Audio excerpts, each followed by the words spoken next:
आज जानेंगे कि जब कोई श्राप लग जाता है तो इंसान को उसका प्रभाव कैसे पड़ता है। हेलो दोस्तों, मैं बबीता मौर्य आपका स्वागत करती हूँ अपने YouTube चैनल जिसका नाम है BM लाइफ कोच। चलिए जानते हैं कि एक छोटा सा गांव था जहां लोग नारियल की खेती किया करते थे और उससे अपना गुजर बसर उनका होता था। एक बार एक कृष्ण भक्त ने उस गांव को श्राप दे दिया था। किसी बात पे कुपित होकर उन्होंने उस गांव को श्राप दे दिया था कि इस गांव में 15 साल तक नारियल पैदा नहीं होगा।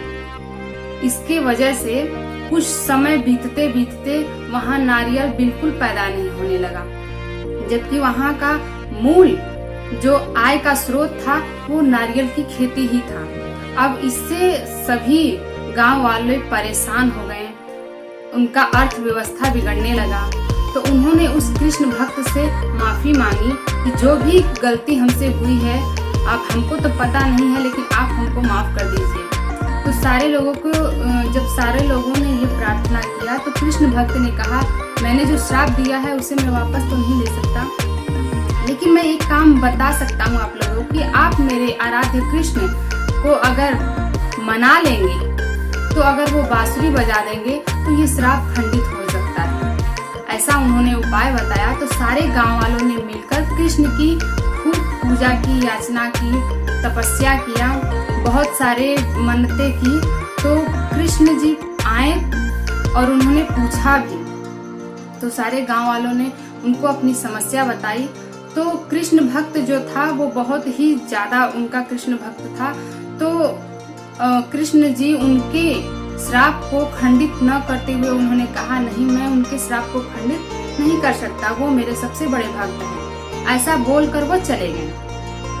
सारे गांव वाले परेशान हो गए और अपनी उम्मीदों को छोड़ दिया। सारे लोगों ने खेती करना छोड़ दिया, अब त्राही त्राही हो गया।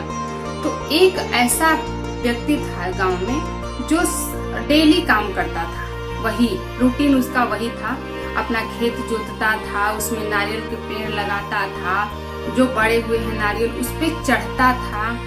तो उसकी पत्नी रोज एक ही चीज देखती थी तो सोचती थी कि मेरे पति ऐसा करते क्यों है, सारे गांव वाले ने छोड़ दिया है तो मेरे पति ऐसा क्यों करते हैं। तो उन्होंने उनसे पूछा कि जब नारियल पैदा होना ही नहीं है, हमको पता है कि इस गांव को श्राप लगा है, तो आप नित्य ये काम क्यों करते हैं। तो उसके पति ने उससे कहा कि जब 15 साल के बाद जब ये श्राप खंडित होगा तो ऐसा न हो कि मैं खेती करना भूल जाऊं, ऐसा न हो कि मैं पेड़ पर चढ़ना भूल जाऊं। मैं इसलिए ये काम रोज करता हूँ। ये बातें देवी रुक्मिणी सुन रही थी जो कि भ्रमण करने निकली थी। तो ये बातें उनकी जब रुक्मिणी जी ने सुनी तो वो जाकर कृष्ण जी से बोली कि हे प्रभु, जब से आप द्वारका आए हैं आपने कभी बांसुरी नहीं बजाया। ऐसा ना हो कि आप बांसुरी बजाना तो भूल नहीं गए। तो कृष्ण जी ने बांसुरी उठाई और रुक्मिणी को दिखाने के लिए कि नहीं, मैं बांसुरी बजाना नहीं भूला हूँ, और उन्होंने बांसुरी बजाई। और जैसे ही उन्होंने बांसुरी बजाई उस गांव का श्राप टूट गया।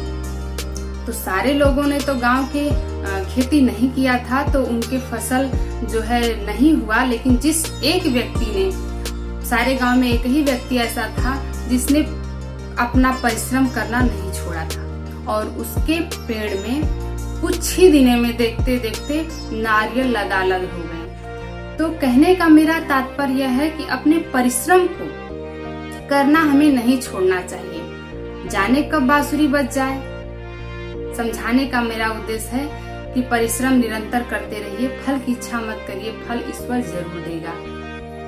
और अंत में करे कुछ ऐसा दुनिया बनना चाहे आपके जैसा।